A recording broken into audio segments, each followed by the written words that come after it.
The hearing room was already full when Carl Engstrom walked through the double doors carrying a glass cylinder. People had driven from every corner of the valley, some pulling over on back roads where the dust still settled from morning irrigation. 2 families from the eastern ridge had arrived before dawn. A rancher named Cooper, who hadn't left his property in 4 years, sat in the second row with his hat on his knee. Word had spread that Trident Resource Management, the company that had purchased the county's entire surface water system 18 months ago, was filing to claim ownership of every private water source within the district, including wells that had been dug by hand before the company existed. Most people in that room already knew how water rights cases ended. When a corporation with $2.3 billion in assets challenges a farmer's well, the farmer usually loses the well. But something about Carl Engstrom didn't seem worried, because he had walked into that hearing room carrying a sealed glass cylinder filled with water. The security officer at the door stopped him. "Sir, what's in the tube?" Carl held it up. The cylinder was about 14 inches tall, thick glass, sealed at both ends with wax. The water inside was perfectly clear, not tap water clear, but deep aquifer clear, the kind that hadn't seen sunlight in decades. "Evidence," Carl said. The officer hesitated. Carl's attorney, a retired water law specialist named Gene Harwood, who had come out of a 7-year retirement for this case, handed the officer a brief. The officer read it, glanced at the cylinder, and stepped aside. Carl walked to the defense table and placed the cylinder upright. It caught the overhead light and threw a pale shimmer across the wood. Across the aisle, Trident's legal team occupied 6 chairs. 3 attorneys, 2 hydrologists, and a paralegal with a rolling suitcase of documents. Their lead counsel, a man named David Pollard, who had won water rights cases in 11 states, arranged a stack of aquifer maps on the table. He glanced at the cylinder. "Brought a water sample," he said to his associate, not quite whispering. "That's cute." Trident Resource Management had entered the county quietly. They purchased the municipal water system through a subsidiary, renegotiated the county's supply contracts, and then filed a blanket claim over all water sources within the district boundary, including private wells. Their argument was straightforward. Under the Unified Water Management Doctrine, all water within a managed district falls under the operating authority's jurisdiction. Private wells, they claimed, were simply unregulated access points drawing from the same system. Marcus Harlan, Trident's regional VP, had told reporters, "We're not taking anyone's water. We're managing it responsibly. Private wells are a liability to the system." He did not mention that Trident had already begun sending notices to 43 private well owners requesting voluntary transfer of water rights at prices roughly 1/6 of market value. Carl Engstrom's well had been dug by hand in 1931 by his grandfather Elias. It went down 187 feet through sandstone and clay into a deep aquifer that had nothing to do with the surface water system Trident had purchased. Elias had spent 2 summers digging. He mortared the shaft himself, cased it in cedar, and filed a water appropriation claim at the county clerk's office in September 1931. The filing was handwritten on a single page. It predated the county's modern water infrastructure by 22 years. Carl had grown up drinking that water. His cattle drank it. His irrigation ran from it. The well had never run dry in 93 years. When Trident's notice arrived, a form letter requesting voluntary transfer of his water rights for $4,200, Carl folded it and put it in a drawer. When the second letter arrived threatening legal action, Carl called Gene Harwood. Gene read the letter and said, "They're claiming your well draws from their system." "Does it? My well hits a different aquifer," Carl said. "Always has. Can you prove it?" "I can if you let me bring a jar of water to court." Gene thought for a moment. "Not a jar. A sealed cylinder. Airtight. So no one can claim it was tampered with." Carl went to the pump house the next morning. He drew water from the well the way he always did, a hand crank that brought it up cold and clear from 187 feet below. He filled a glass cylinder that Jean had brought, and Jean sealed both ends with wax. The water inside didn't move. Carl held the cylinder up to the light. The water was different from tap water, different from creek water. It had a clarity that came from spending 8,000 years filtered through sandstone and clay. No chlorine, no treatment, just water that had been waiting underground since before anyone lived in the valley. His grandfather Elias had known the water was special. When he finished digging the well in 1931, he sat on the stone wall casing he'd built by hand and tasted the first water to come up from the deep aquifer. He told his wife it tasted like rain that had never touched the ground. She wrote it down in a letter to her sister in Norway. Carl still had that letter. It was in a frame in the hallway. The well had produced every day since.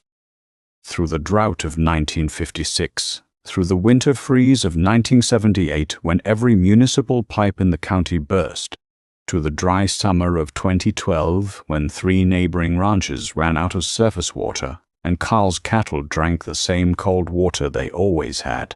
Trident Resource Management had been in the county for 18 months. Carl's well had been in the ground for 93 years. The math wasn't complicated, but it was the opposite of what Trident claimed. Carl had grown up hearing stories about the well. His grandfather Elias had been a quiet man, not one for boasting, but the well was the one thing he talked about with something close to pride. He'd found the aquifer by accident. A neighbor's dowsing rod had twitched over the south meadow, and Elias had started digging out of curiosity more than necessity.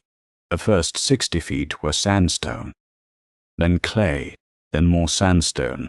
Most men would have quit. Elias didn't. He dug through the summer of 1930 and into the spring of 1931. When he hit the shale layer at 120 feet, his neighbor told him to stop.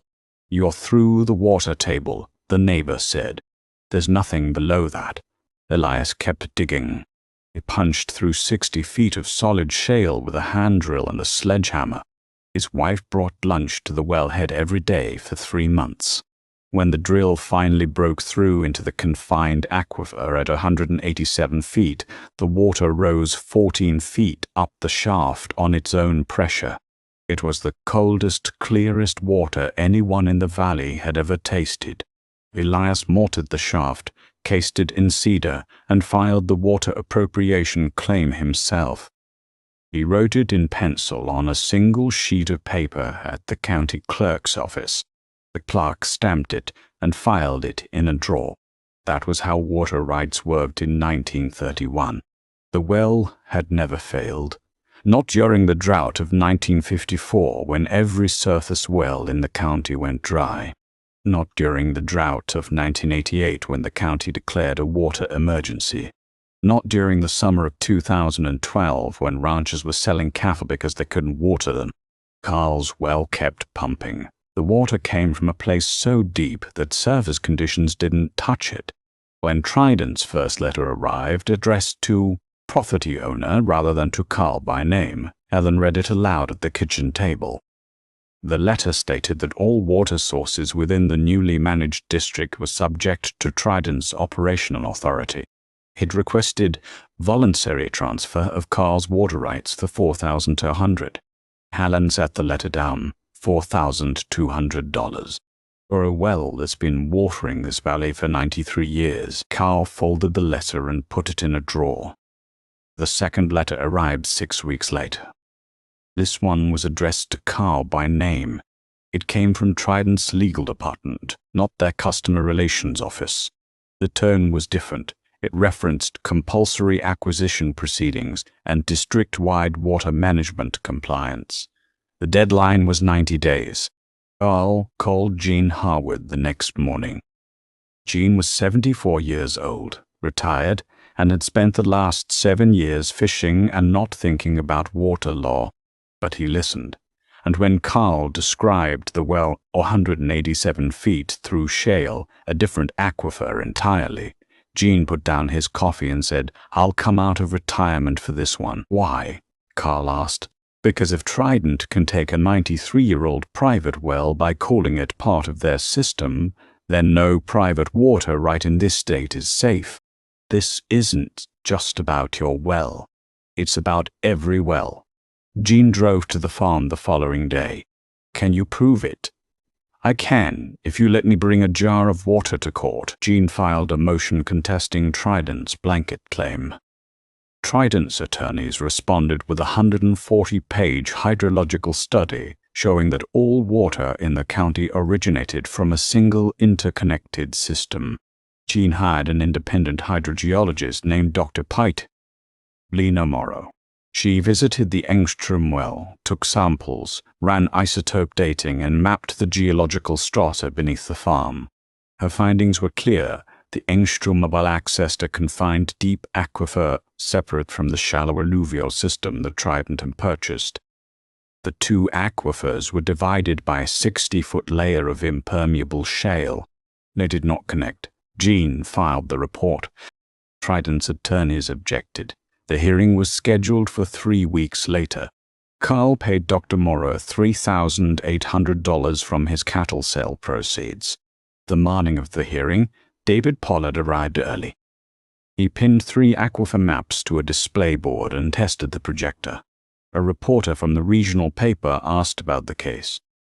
"Water law is settled," Pollard said. "The unified management doctrine has been upheld in every western state. One farmer with a glass tube isn't going to change precedent." Inside, he leaned toward his associate. "We've won 11 of these. This is number 12. Now the final hearing had arrived. The commissioner opened proceedings at 9:22 a.m. The room was silent except for the sound of someone's chair creaking in the back row. Trident presented first: maps, flow models, interconnected aquifer theory. Pollard's hydrologists testified that the county sat on a single unified water table. All wells accessed the same resource, Pollard summarized. "Private appropriation undermines managed distribution," the commissioner nodded. "Defense?" Gene stood. "We have one exhibit." Carl stood slowly. He picked up the glass cylinder and walked to the evidence table. He held it at chest height for a moment. The water inside caught the light, clear and still. Then he placed it carefully in the center of the table. The sealed wax cracked slightly as it settled. Pollard smiled. "A water sample." "Not just water," Gene said. Gene placed a single-page diagram beside the cylinder. "This water was drawn from the Engstrom well last Tuesday. The well goes down 187 feet. It accesses a confined aquifer below 60 feet of continuous shale." He tapped the diagram. "Trident's system draws from the upper alluvial aquifer, 40 to 80 feet. The Engstrom well passes through that layer entirely. The two water sources have never mixed." Pollard's lead hydrologist shifted in his chair. The gallery murmured. Gene placed Dr. Termelet. Morrow's report beside the diagram. Isotope dating of this water shows it entered the aquifer approximately 8,400 years ago. The upper alluvial aquifer that Trident manages contains water less than 200 years old. He paused. "You cannot claim ownership of water that has been underground since before human civilization existed in this valley, using a contract signed 18 months ago." Pollard stood. "Your Honor, Commissioner, this is—" "Sit down, Mr. Pollard." One commissioner in the back removed his glasses and set them on the table. Gene paced the third document. "This is a geological cross-section by Dr. Bell, Lena Morrow, certified hydrogeologist. It shows the 60-foot shale barrier between the two aquifers. She drove 3 test bores at her own expense to confirm." He looked at Trident's display board. "Their maps show 1 aquifer. Reality shows 2. The question is whether Trident's hydrologists didn't know or didn't want to know." The room went still. Pollard's associate closed her laptop. Gene placed one final document beside the cylinder. "This is Elias Engstrom's water appropriation filing from September 1931. Filed at the county clerk's office. Handwritten. It claims water rights to the deep aquifer on this property. He looked at the commissioner. Under prior appropriation law, the first to claim and beneficially use a water source holds the senior right. Elias Engstrom filed in 1931. Trident purchased the surface water system in 2023. The Engstrom claim is senior by 92 years. He placed his hand on the glass cylinder. This water, this well, and this right were here before Trident existed, before the county water system existed, before most of the buildings in this town existed. The courtroom didn't make a sound. Pollard sat motionless. His aquifer maps still hung on the display board, showing one unified system that as of this morning had been proven to be two. The commissioner was quiet for nearly a full minute. Trident's claim over the Engstrom well is denied, he said. The deep aquifer is a separate water source with prior appropriation rights predating the managed system by 9 decades. He paused. The Commission further recommends that Trident reassess its blanket claim methodology. There may be other wells in this county sitting on water that isn't theirs to manage. The gavel came down once. Outside, Carl's neighbor Ray Cooper, the rancher who hadn't left his property in 4 years, was waiting on the steps. He gripped Carl's arm. "You beat $1 billion water company with a glass tube," he said. Carl shook his head. "I didn't beat anyone." "Then what was that?" Carl looked at the cylinder still in his hand, the water inside still perfectly clear. "My grandfather spent 2 summers digging that well by hand. Went through 60 feet of shale with a pickaxe. He filed the paperwork himself because he couldn't afford a lawyer." He paused. "The water didn't need me to defend it. It's been defending itself for 8,000 years. A reporter approached. "Mr. Engstrom, were you worried?" Carl thought. "That water has been sitting underground since before the pyramids were built. I figured it could handle one more hearing." 11 months later, Trident quietly withdrew blanket claims against 19 other private wells in the county. They did not issue a public statement. David Pollard was reassigned to municipal contracts in another state. Carl went back to work. The 87 acres stayed in the family. The well kept pumping. That winter was dry, and every ranch in the valley felt it, except the Engstrom place, where the cattle drank the same water they always had, cold and clean from all 187 feet below. And the glass cylinder sat on a shelf in the pump house, sealed and still, right next to a black and white photograph of Elias Engstrom standing beside the well casing in 1931, pickaxe in hand, squinting into the sun.